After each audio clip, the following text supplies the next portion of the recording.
Buenas tardes a todos. Bueno, como director del Departamento de Música y Audiovisuales me corresponde cerrar esta primera jornada del Patrimonio Mundial Audiovisual que se celebra aquí en la Biblioteca Nacional. Quiero agradecer a Choque, la asociación que ha colaborado con nosotros en la organización de este encuentro. Y bueno, quiero decir también que en el programa aparece que yo voy a emplear 2 horas en concluir el acto. Que nadie se asuste. No, yo voy a emplear solo unos pocos minutos. Sí, lo he visto. Solo unos pocos minutos. Y además se dice algo también inexacto, y es que voy a hacer las conclusiones, como una especie de conclusiones oficiales de la jornada, que no hay nada tan alejado de mi intención ahora mismo. Porque las conclusiones de la jornada las pueden sacar todos ustedes, todos los que han escuchado a estos extraordinarios especialistas que nos han ilustrado a lo largo de todo este día, ¿no? Sí quiero, no obstante, a pesar de que, como digo, no voy a hacer conclusiones de ningún tipo, sí quiero invitar, como disponemos de hora y 3/4, calculo yo, o quizá algo más, porque no voy a emplear más allá de 10 minutos, a 1 hora ya, fíjate, o sea que llevamos bastante retraso. Pues quiero invitar a todos los que se hayan quedado con preguntas, a todos y también a todos los que hayan intervenido, los ponentes, que se les haya quedado algo en el tintero por esa premura de tiempo que llevaban esta mañana. Les quiero invitar también a participar ahora haciendo esas preguntas, interviniendo ya un poco fuera de programa. Antes, permítanme simplemente que les transmita unas cuantas impresiones que pueden ser muy parecidas a las de ustedes, que yo he sacado de escuchar a tantos especialistas. Por un lado, la primera impresión es que el patrimonio sonoro y audiovisual es algo muy amplio, de una amplitud enorme, gigantesca, y muy difícil también de definir, ¿no? Bueno, de hecho, aquí hemos tenido expertos, especialistas en recogida de folclore y de tradiciones orales, la primera sesión, que fue muy interesante, en el que se nos mostró un tipo de trabajo con el patrimonio sonoro y audiovisual. Luego hemos tenido también sesiones en las que han intervenido especialistas en restauración, bueno, en esta última sin ir más lejos, pero también en anteriores. Hemos tenido también intervenciones de archiveros, bibliotecarios, técnicos especializados en utilizar estos archivos digitales en proyectos de difusión del patrimonio audiovisual. Entonces, la primera conclusión es la enorme variedad. Claro, enorme variedad, enorme complejidad impone necesariamente un número de retos gigantescos, ¿no? Y quiero decir que de todos ellos participa un centro como la Biblioteca Nacional, que tiene dentro de sus misiones la conservación, la preservación, la catalogación y la difusión, es decir, todos los aspectos que se han ido tocando a lo largo de todas las intervenciones.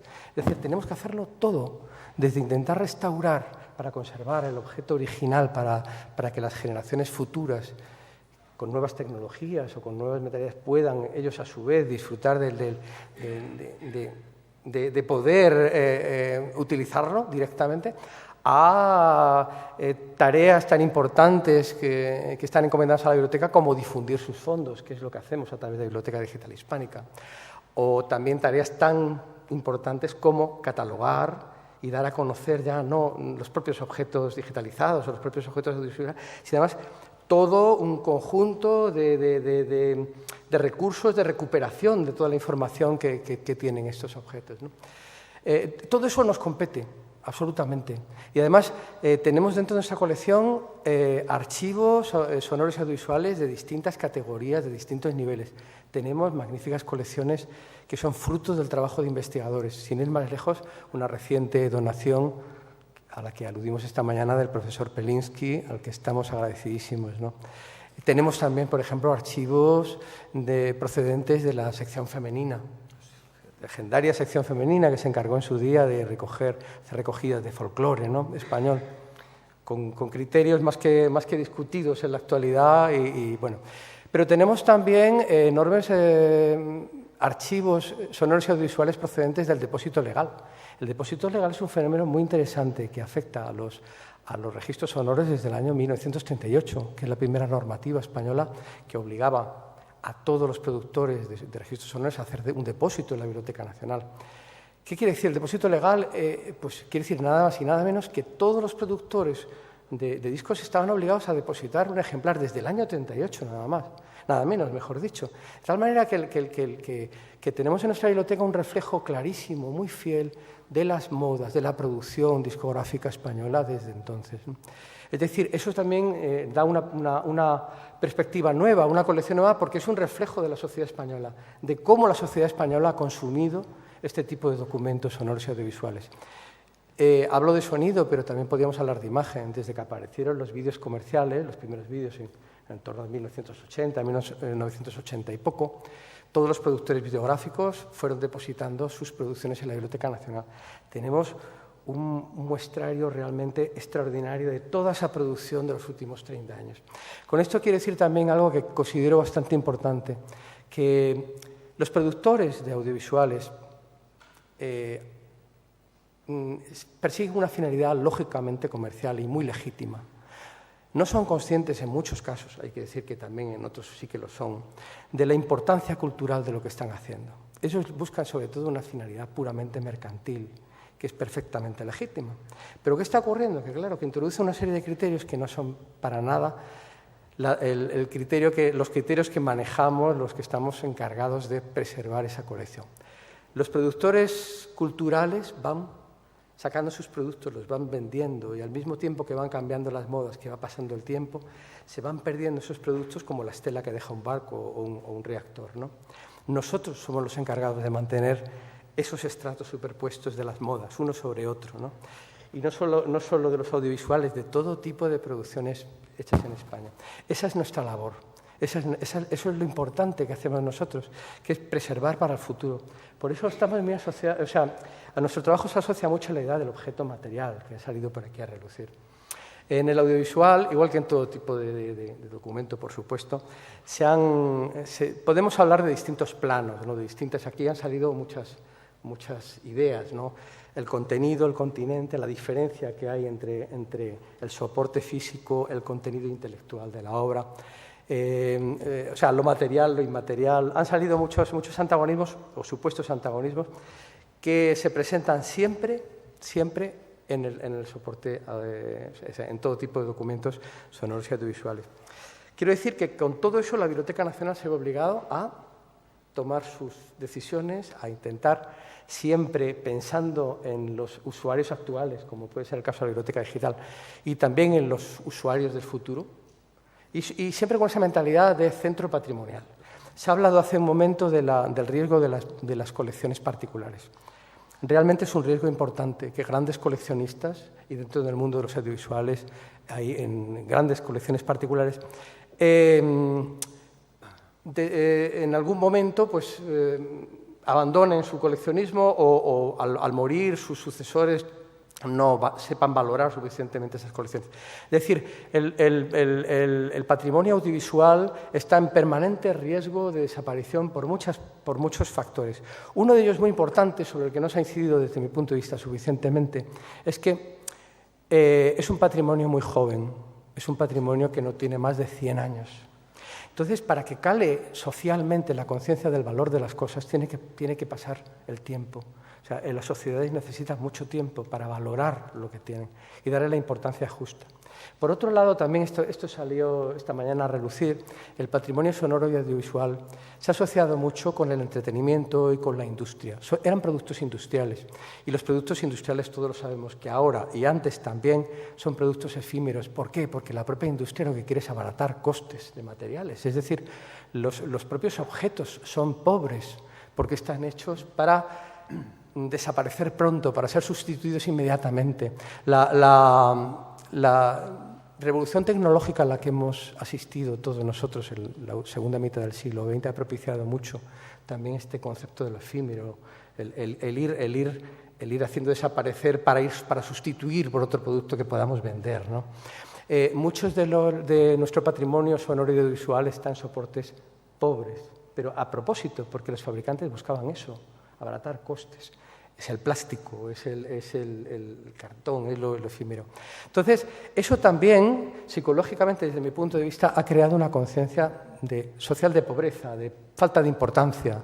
Claro, comparar una cinta de cassette con un incunable, claro, es una cosa que a nadie se le pasa por la cabeza. Siempre valora mucho más lo que físicamente puede ser más valioso así a priori, ¿no?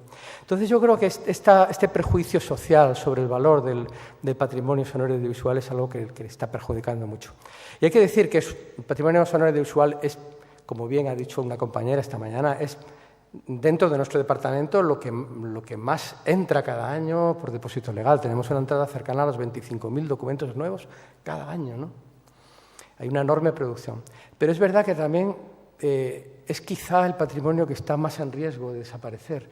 Esta mañana los profesores que hablaban también de la tradición oral me han vuelto a alarmar, porque yo esto ya lo he oído en algunos encuentros, ¿no? La desaparición de las tradiciones orales, porque forman parte de un mundo que se acaba, que se apaga. Entonces es todo lo que rodea un mundo que ya está desapareciendo.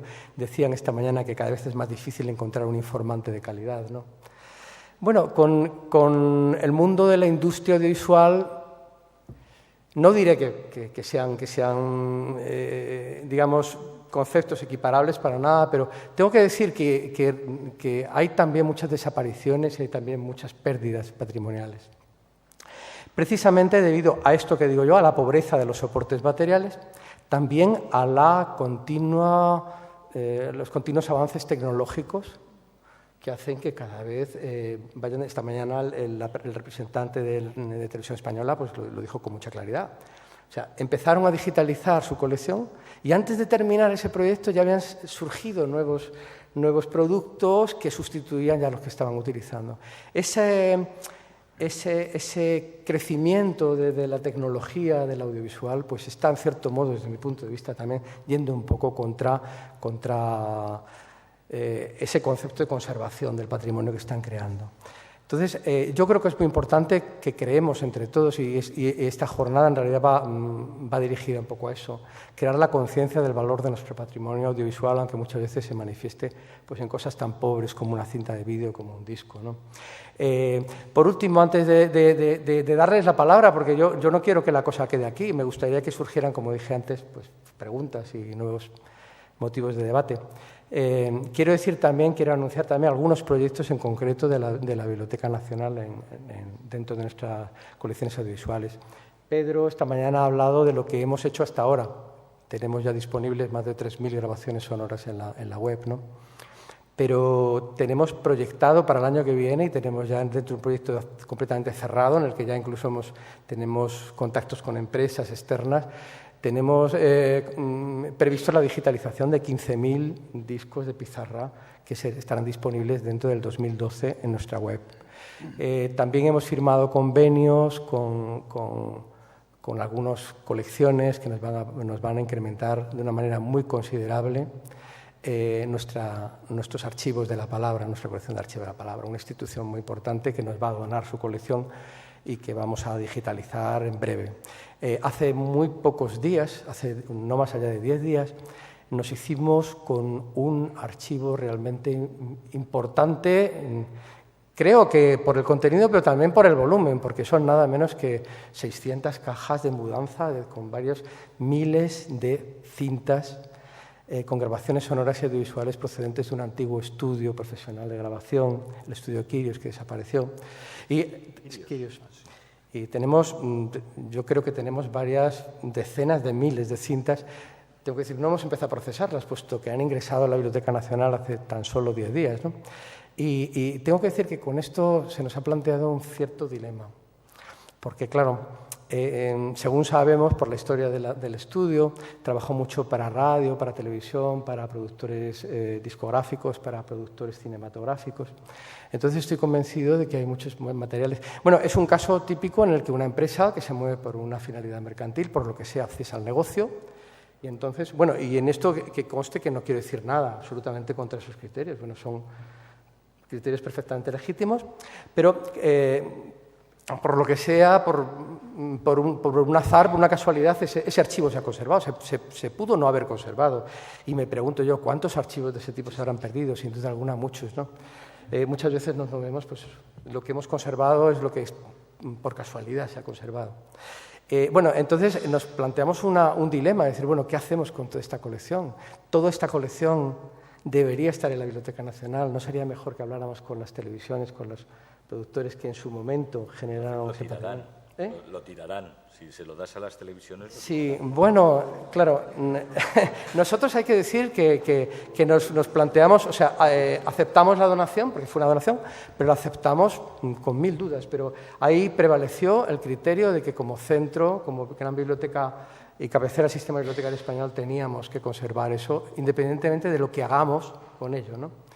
Bueno, con esto más o menos he dicho todo lo que quería decir. Bueno, tengo aquí bastante más cosas, pero bueno, creo que a lo largo de las intervenciones y a lo largo de toda esta jornada pues han surgido muchas cosas y les invito a los que quieran hacer alguna intervención pues a que lo hagan. Y por supuesto, antes de darles la palabra, quiero agradecer de nuevo a Choque, a la asociación con la que hemos colaborado para la organización de este acto y a todas las personas que han intervenido en el acto, en la jornada, y por supuesto a todos ustedes que han estado también como auditorio, pues su presencia en la Biblioteca Nacional y espero que esto sirva para potenciar una idea que llevamos años intentando que cale cada vez más, que la Biblioteca Nacional no son solo libros, que la Biblioteca Nacional tiene un enorme patrimonio sonoro y audiovisual que ahora mismo podríamos evaluar en no menos de 1 millón de documentos, ¿no?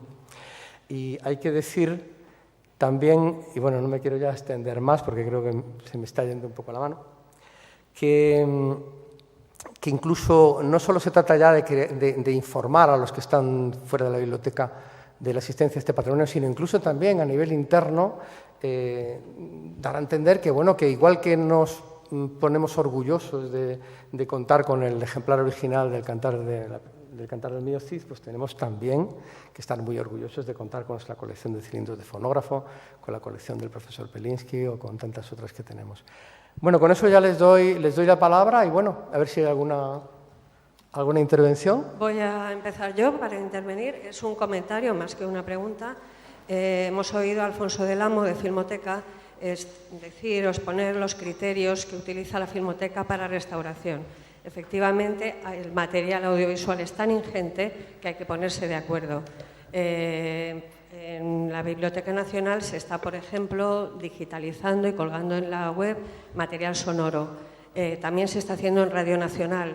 A mí me gustaría saber si hay algún tipo de, por un lado, yo qué sé, de acuerdo o se puede llegar a hacer eso. Hay que repartirse un poco la tarea. No convendría que todos estuviéramos colgando el mismo tipo de música porque no se va a poder al final restaurar, ni colgar, ni etcétera, todo tipo todo el patrimonio audiovisual que se conserva en las diferentes instituciones. O sea, es una forma, bueno, pues de más o menos pedir que no se dupliquen en exceso los esfuerzos, sino que se canalicen de una forma un poco más en cooperación, podríamos decir, ¿no? Bueno, no soy yo quizá quien deba contestar esa pregunta, pero sí que, aprovechando también un poco el enfoque, quiero decir que sí que considero enormemente importante la colaboración entre instituciones dentro de este ámbito del patrimonio sonoro y audiovisual, ¿no? Es muy importante conocer qué colecciones existen en manos privadas, porque las que están administradas por las administraciones públicas son más conocidas, y es muy importante también la relación entre centros, entre instituciones que trabajan con este patrimonio, ¿no?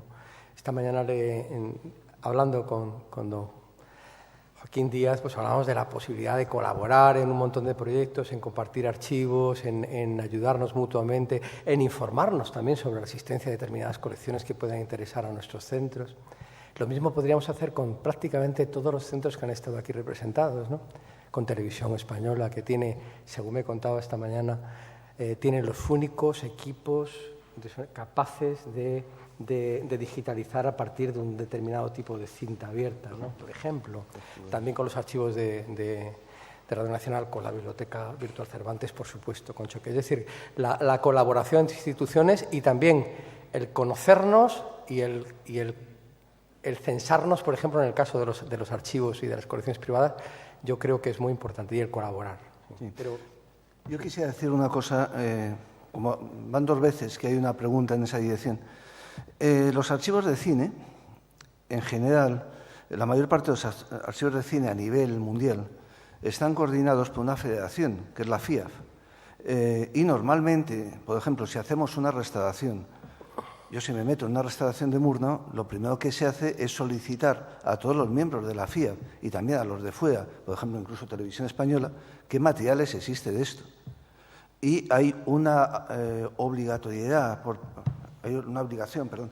parte de los miembros de la FIAD de ceder esos materiales a otro miembro si realmente está en un trabajo de restauración. Es decir, eso está establecido desde hace muchos años.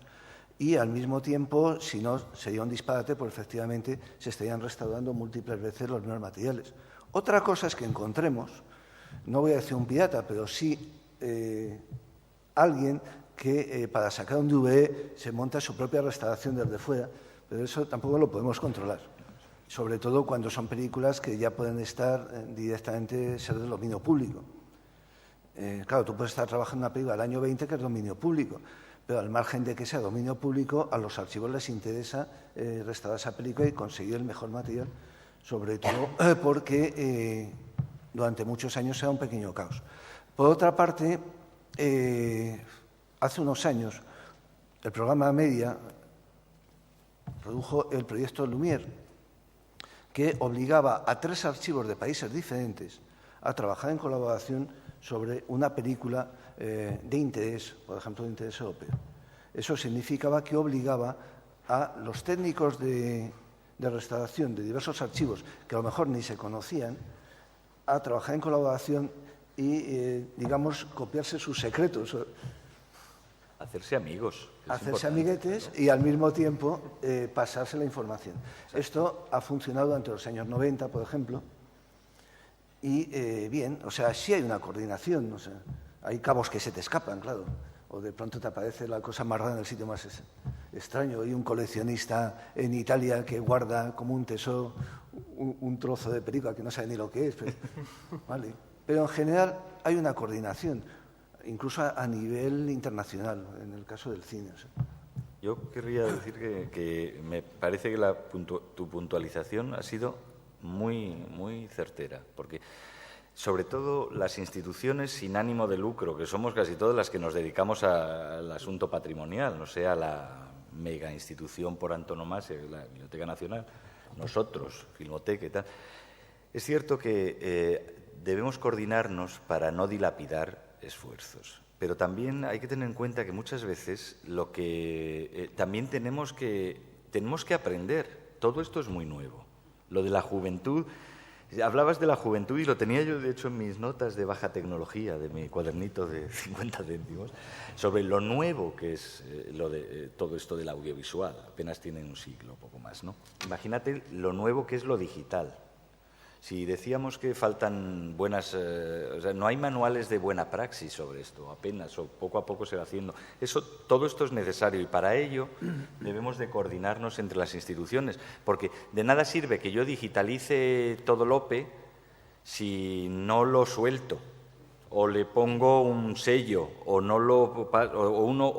si tú digitalizas y yo cojo tu JPG o tu PDF y le paso un OCR, perdonad por los... Pero, bueno, son tecnicismos de primero de solfeo, ¿no? O sea, y lo convierto en texto y tal. Vamos a colaborar, no hacer 3 veces lo mismo y sobre todo vamos a tener el espíritu, la amplitud de miras y la generosidad como para abrir esos formatos, hacer una colaboración de verdad, porque al fin y al cabo no se trata de nuestro negocio, se trata de nuestro, bueno, negocio en sentido pecuniario, sino de nuestra labor, de nuestra misión. Más que nuestro negocio es nuestra misión. Por otro lado, solo quería añadir que, aunque hemos identificado en estas jornadas muchos problemas, muchas limitaciones, mucho tal, y identificar la problemática, las debilidades, las limitaciones es esencial a la hora de definir cualquier proyecto, cualquier misión, ¿no? No obstante, creo que nunca se ha vivido una época de más alto grado de conciencia sobre el patrimonio, ni una época con más posibilidades de preservarlo y difundirlo que esta.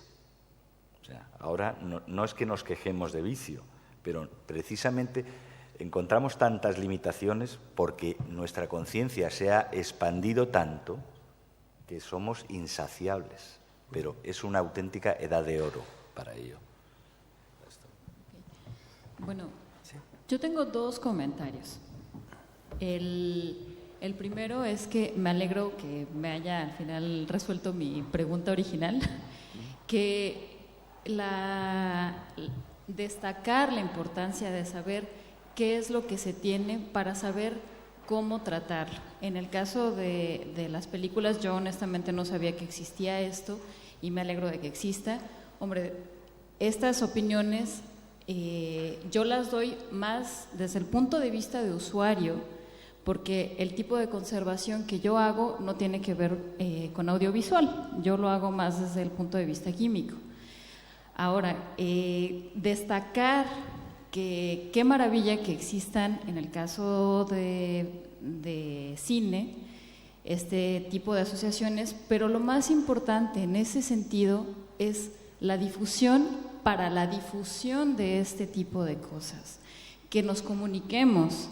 De donde yo vengo, lo primero que estamos haciendo en la institución en la cual estoy es clasificando de manera particular y muy puntual cada uno de los bienes que tenemos, y de cada uno de los bienes, pintura mural, instrumentos musicales, cine, etcétera, de mi país. Cada uno de esos grandes bienes culturales está siendo clasificado y se le está invitando a la gente que tiene de alguna manera acceso permanente a estas colecciones que deposite a un gran catálogo nacional. Entonces, aplaudo que exista este tipo de cosas para cine y sería fabuloso que existiera para el resto.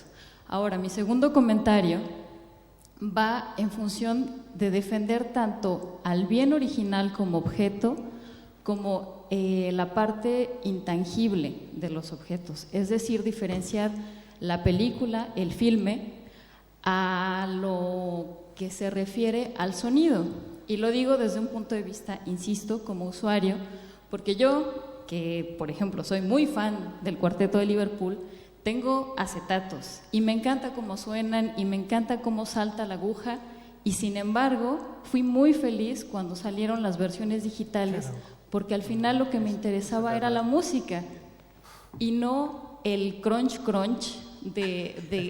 y el griterío y todo esto. Entonces creo que es muy importante meter al patrimonio audiovisual, quienes lo restauran, quienes lo conservan, en diferentes cajitas. ¿Para qué lo quiero? Y sí, ¿para qué público lo quiero?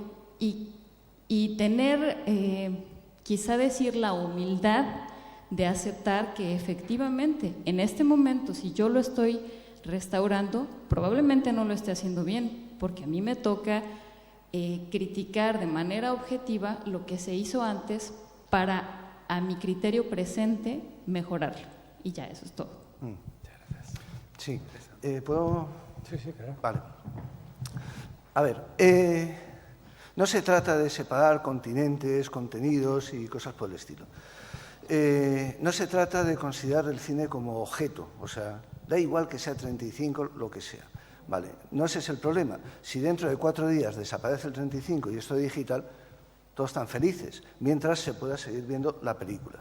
Ese no es el problema. De hecho, ahora mismo no podemos ver una película como se veía en los años 20, porque en los años 20 se veía una copia nitrato, teñida a mano, que no tiene nada que ver de textura, de calidad, de nada, con un proyector de arco que ya no se usa. Quiere decir, reproducir esa situación hoy no se da. Quiere decir, nos hemos ido conformando poco a poco y hemos ido cambiando según cambia la tecnología. Aquí yo distingo 2 cosas. Evidentemente, cuando restauramos, primero, una restauración en general puede ser de 2 tipos. Puede ser porque hemos detectado que en los materiales hay graves errores, por ejemplo, de montaje. Por ejemplo, la copia que tenemos es una refundición de varias copias hechas por un distribuidor cuando la película estaba muy deteriorada, y entonces lo que han hecho ha sido coger 7 copias hechas polvo y hacer 2 válidas con eso, cogiendo trozos. Y para que no se note, han cambiado el orden de los planos, por ejemplo. Entonces, existe una restauración que es simplemente tratar de reconstruir o recuperar la película como era en un principio, porque realmente no se puede mostrar una película que está falseando históricamente, que no es así, o sea, que es solamente un accidente de una distribución en un momento dado. Eso es una restauración válida que tiene que ser hecha en los archivos y que se trata de reconstruir o restituir la obra original. Pero también la mayor parte de las restauraciones que se hacen son en vistas a un público, son de difusión. Y en ese sentido lo haces con un criterio distinto. Y por eso hablo de que se pueden hacer versiones de la restauración. No es que des una importancia loca al soporte, dice, yo tengo que tocar la película 35, anda, para nada. O sea, no me interesa eso. Lo que sí me interesa es que no se pierda, porque hay más información ahí que la que van a dar los procesos posteriores. Entonces, vamos a perder información, maldita sea. Entonces, no es el soporte en sí, es simplemente que ahí es donde está la masa de información que se puede perder. Entonces, va a degenerar cada vez que hagamos algo. No es que le dé prioridad al soporte o al objeto, no es un objeto. La película es algo, es una imagen en movimiento, ya está. O sea, y puede ser una holografía ahí en medio y puede ser un señor que se pasea por ahí y es una película. O sea, no es esa la cuestión. Pero la cuestión es que si nos olvidamos de ese objeto, estamos poniendo en riesgo esa información. Y en ese sentido, los archivos son responsables de conservar las películas 35 y toda la información habida y por haber de esa película. Y aparte, tiene un compromiso o no con la difusión. Porque el compromiso con la difusión puede no ser la Filmoteca, puede ser de otro tipo de institución, que también puede generar una restauración. Ahora, cuidado, cuando tú estás restaurando, tú puedes hacer modificaciones, limpiar, porque al fin y al cabo es una cosa para que vea el espectador. Cuidado, porque también lo va a ver el historiador. El historiador no va a entrar al archivo y va a ver el original, y de pronto va a escribir una historia falsa del cine, porque lo que está viendo a lo mejor no es lo original. Por ejemplo, Walt Disney, cuando se hace la restauración de Bambi, lo primero que se hace es quitar todas las motas de polvo que estaban en las capas sucesivas del multiplano de los acetatos. Esas capas de polvo que eran motitas blancas, las eliminan porque son motitas blancas. Pero resulta que estás quitando una parte de la historia, estás quitando un proceso técnico de la época, que luego ya se ha solucionado, pero que te da una pauta de cómo realmente se rodea esa película. Hay montones de pequeños detalles para el gran y el pequeño historiador, y también para el historiador de la técnica, que no nos olvidemos que es una asignatura pendiente. O sea, lo que no tenemos es una buena historia de la técnica cinematográfica, que nos pueda decir cómo montaban, por ejemplo, los montadores en Francia en 1923 y qué diferencia había con un montador inglés en 1925. Nadie sabe nada de eso. Ni cómo eran. Y sin embargo, eso es lo cotidiano en la restauración y también es algo que va a afectar a la propia historia de la película. Entonces, eso es por lo que el soporte es tan esencial, no porque se dé más prioridad al continente que al contenido. O sea, yo lo que quiero es ver una película tal como se veía, ya está. Yo quiero ver la película con sus luces y sombras y con la música. Yo me dedico a restaurar música para películas y tengo una orquesta y me paseo por ahí con la música de época. Y cada vez que me ponen una música nueva a una película de los años 20, me dan ganas de matar a alguien. Y de hecho me fui a Bolonia, que hay un festival de cine restaurado, y ahí nos vemos todos los amiguetes que restauramos, solo a echar la bronca porque pasaban una película que yo había restaurado con una música moderna. Me fui hasta Bolonia, además en autobús 40 horas, eché una bronca, me tomé un par de copas y me vine para Madrid. O sea, quiero decir, vale, yo quiero ver las películas como eran. Joaquín Díaz. Bueno, yo lo primero no, lo último, claro. Quiero dar las gracias a los organizadores por el panorama tan amplio, tan diverso que se ha tratado en esta jornada. Tan amplio es que hay cosas en las que me echo un poco a temblar. Es decir, estoy de acuerdo con Francis Ballesteros en que los medios hoy día son magníficos y que es el momento, la edad de oro, pero puede serlo para los medios, no para lo que vamos a grabar. En el caso, retorno otra vez a lo que hablamos esta mañana en la primera sesión, cada vez es más difícil encontrar a gente que te diga cosas interesantes. La paradoja es que en el momento en el que hay más medios y mejores posibilidades, falle lo fundamental, que es la capacidad creativa del individuo y Hombre, yo confío en que en ese panorama que hemos visto hoy existe, desde luego, primero el individuo, que tiene que estar, me parece, un poco por encima de todo, luego su capacidad de creación, luego su posibilidad de traducir esa creación en algún hecho artístico que se grabe en algún soporte, e incluso la posibilidad de actuar sobre ese soporte. Estoy de acuerdo, en efecto, en que lo importante es el soporte original.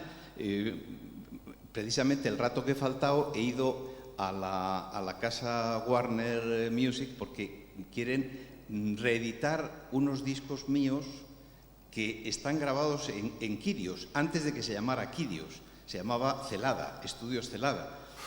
Y precisamente esos discos, cuando salieron al mercado, estaban más adelantados los medios de grabación que los medios de fabricación, de manera que salieron como discos que se titulaban estéreos compatibles, que eran incompatibles con cualquier cosa, porque claro, oías a lo mejor en una grabación que se habían hecho en cintas de pulgada, ahí tenías todo, pero lo que salía en realidad en el disco pues era una flauta y a lo mejor la voz, porque lo reproducías con un aparato que no estaba preparado para ello, ¿no?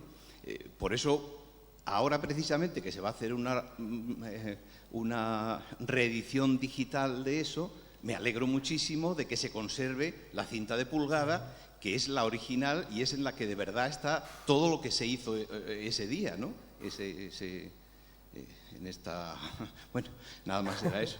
Me preocupa, como digo, la posibilidad de que los medios superen al hecho humano.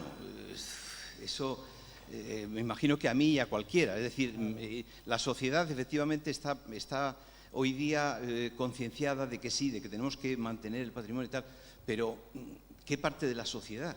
Yo no sé si, claro. Yo no creo que sea algo generalizado, la conciencia sobre el valor de este patrimonio. Pero sí algo que va creciendo y que si lo analizas de un modo sincrónico, absoluto, aíslas este fotograma de la historia. Sí, yo creo que nunca ha habido más. Nunca ha habido más. ¿Pero cuándo ha habido más? ¿Hace 50 años? Si se destruía. Solo hay que ver cómo está construido el extrarradio para ver la sensibilidad que había. Vamos, sensibilidad a todos los niveles.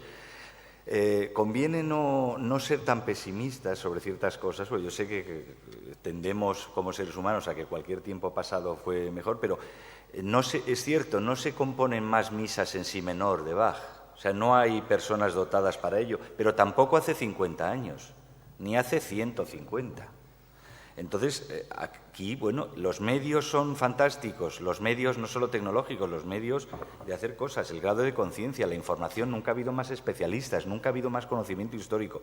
Faltan artistas, faltan gente que tenga algo interesante que decir. ¿Comparado con cuándo? Porque no hay que escarbar mucho para encontrar gente que tiene cosas interesantes que decir. Aquí veo bastantes. Y seguro que a 100 metros de aquí hay otros cuantos, ¿no?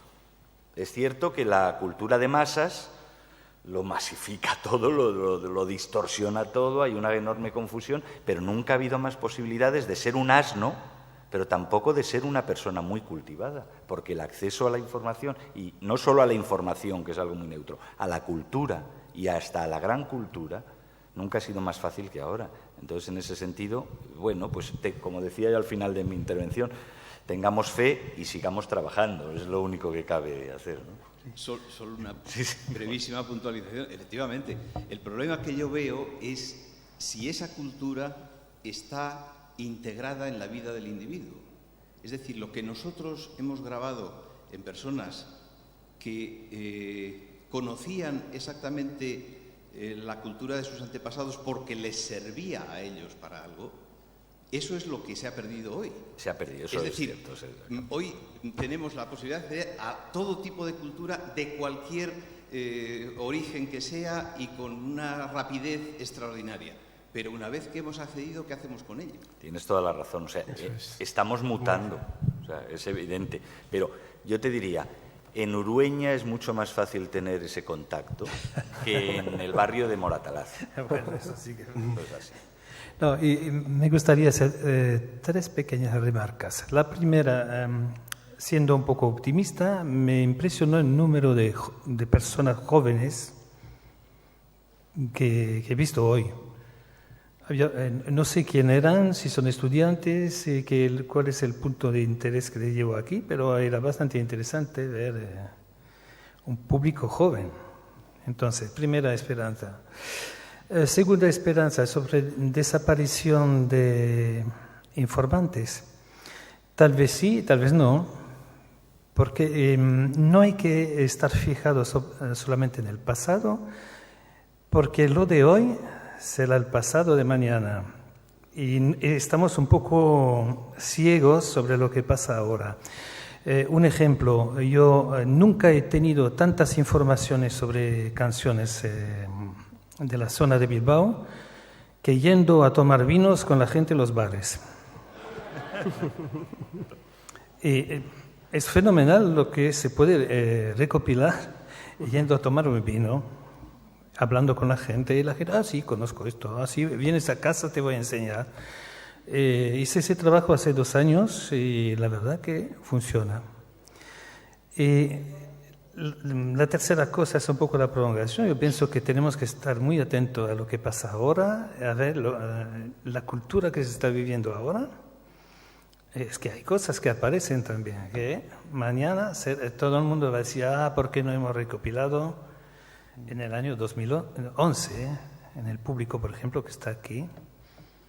¿No? Es que yo pienso que hay que no quedarse demasiado nostálgico del pasado. Y soy bastante nostálgico del pasado. Pero hay que mirar un poco lo que pasa también. Sí, bueno. Es que no tenemos críos en casa, bueno, eso suele pasar. Es que toman el autobús a la mañana y yo escucho un poco lo que hablan y todo, y cada día aparece una nueva canción. Y no se sabe quién la inventó, me la cantó un tal. Y el promedio de edad es entre 5 y 10 años. Hay una creatividad enorme ahora, y sería tiempo tal vez de investigarla. Bueno, ante todo quería dar las gracias y reiterar lo que han dicho antes a la Biblioteca Nacional y a la UNESCO por la organización de las mesas redondas de hoy, que de verdad se ha visto que es un tema importante a tener en cuenta. Y ha quedado patente, después de tanta discusión entre si es prioritario digitalizar y preservar el contenido y la información o el soporte para un futuro, respecto a eso, yo quisiera comentar que se ha planteado la cuestión sobre si determinados bienes de patrimonio audiovisual y sonoro deberían residir en la Biblioteca Nacional o en el Archivo de Televisión. Son 2 instituciones completamente diferentes y ha habido acuerdos y colaboraciones y se llega a un punto muerto, porque Televisión Española es una institución con ánimo de lucro que tiene un archivo con registros porque le son útiles. Y la Biblioteca Nacional es un museo, una institución cuyo fin no solo es brindar al público el acceso a determinada información o a determinado patrimonio, sino el estudio físico de ese patrimonio. Es decir, si a mí la Biblioteca Nacional no me conserva determinadas encuadernaciones del siglo XVII, yo no sé cómo se encuadernaban en el siglo XVII. Entonces, no es prioritaria la información ni el soporte, sino todo. Es que es un todo. Es que en cuanto a patrimonio documental, sea bibliográfico, sonoro, audiovisual, hay 3 dimensiones. La información, el soporte y la dimensión histórica, que compete a ambos. En cuanto a la antigüedad de ese material y de ese soporte, de cuándo se creó, de cómo se creó y de para qué, porque así era la cultura en ese momento, y a la información, porque la propia manera de relatar un texto en cuanto al idioma, la propia manera de fabricar una película. Las películas también evolucionan, como filmográficamente hablando. Todo eso cuenta una dimensión histórica. Pues esas 3 dimensiones tienen que ser conservadas en el momento en el que llega un bien. Tiene que haber una institución que se encargue de eso, tanto física, en cuanto a lo que es un museo como edificio, como organización en sí. Sin ánimo de lucro, preferiblemente, eso es verdad. Y aunar criterios, sí. Hace unos años tampoco había criterios sobre otros tipos de patrimonios hasta que pues, la UNESCO y otras leyes y otros organismos nacionales e internacionales los han ido desarrollando. Bien es cierto que ahora es muy necesario hacer esto y moverlo y concienciar a la gente del mundillo, porque los de fuera lo conocen poco, sobre el patrimonio audiovisual, porque un libro antiguo es un libro con 50 años, pero es que un CD es antiguo de aquí a 2 meses, y un móvil igual, y un archivo igual. Entonces, digitalizar hace accesible la información, es una manera de preservar la información para la gente de ahora. Si yo necesito hacer un trabajo para mi carrera sobre lo que sea, yo tengo esa información digitalizada y recurro a ella. Pero conservar y restaurar son labores de intervención que se refieren a un soporte físico, a un soporte tangible, que también son necesarias para que dentro de 300, 500 años venga una persona y diga, vaya, ¿cómo eran los nitratos de los años X? ¿Cómo se hacían las películas? Pues yo quiero saberlo. Y quiero verlo físicamente y quiero estudiarlo para poder contarlo, porque si no, no sabríamos ni cómo que ahora tenemos coches, sí, como eran en un principio. Totalmente de acuerdo. Que ahora tenemos un libro electrónico, sí, como eran los libros al principio. Totalmente Entonces, de acuerdo. Por eso decía, es un proceso entero. O sea, desde el momento que llega ese bien, una película pues la digitalizo. ¿Para qué? Para que la gente hoy la pueda ver, con lo cual un departamento de eso. Y además tengo el soporte físico que, expuesto a cambios de temperatura, de luz, etc., se deteriora. Pues también lo conservo para que luego determinados investigadores e historiadores tengan acceso a eso, efectivamente. Comparto totalmente lo que has dicho y empecé mi intervención diciendo que la biblioteca tiene que hacer todo, o sea, tiene que tener todos estos planteamientos que tú has indicado, preservar los soportes originales con sus reproductores originales, digitalizarlo con una finalidad de difusión de ahora, como bien dices, pero tener disponibles los soportes originales para que puedan acceder a otras tecnologías futuras. Todo eso es totalmente cierto. Y eso es lo que intentamos en nuestro departamento de música y audiovisuales, con la colaboración de Biblioteca Digital, con el departamento de preservación. Estamos metidos en todas las guerras. En cuanto a la fragilidad de los soportes, del patrimonio audiovisual, tengo que decir también una cuestión, que esta mañana se habló de la fragilidad técnica de los archivos digitales, ¿no? Se decía que eran soportes inestables. Tengo que decir también que hay un componente administrativo en cuanto a la fragilidad del patrimonio audiovisual, ¿no? Que precisamente como suelen intervenir en este patrimonio muchos factores comerciales, mercantiles, muchas motivaciones diferentes, como bien dices, no tiene nada que ver el objetivo de una cadena de televisión o una emisora de radio con el que pueda tener la Biblioteca Nacional. Puede ocurrir una cosa, que si no depende de una administración pública, como bien se ha apuntado aquí, pueden desaparecer, es decir, que una fragilidad administrativa. La Biblioteca Nacional en eso es una garantía. Este año, el día, creo, 13 de diciembre, cumplimos 300 años. Creo que somos la institución cultural más antigua de España y es una realidad, ¿no? O sea, todo lo que entra en la Biblioteca Nacional lo tratamos con todo el cariño y lo conservamos. Es una garantía de futuro para ese patrimonio, ¿no? Y hay un patrimonio audiovisual muy importante que está en manos privadas y sujeto a una serie de vaivenes de la historia que pueden dar perfectamente con esa riqueza en los contenedores de basura o en los... Entonces, la biblioteca es una garantía y además trabajamos en todas esas facetas y además con todos esos objetivos que tú has apuntado.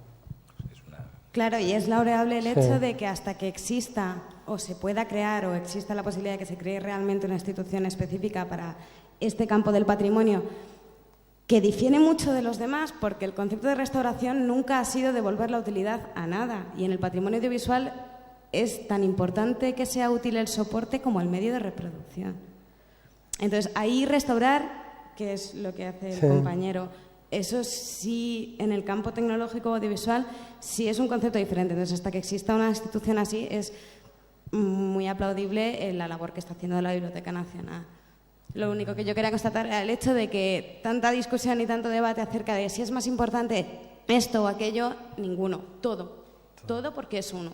Entonces, realmente nosotros como oyentes particulares, individuales, pues sí, podemos manifestar nuestra opinión aquí y debatir con ustedes y demás, pero es que son las instituciones que están ahora mismo trabajando en esto e interesadas en esto los que tienen que promover el hecho de que en un futuro haya una persona en esa mesa representando una institución cabeza y organizadora de lo que es todo esto, que lo lleve y que lo gestione. Pues muchas gracias por tu opinión.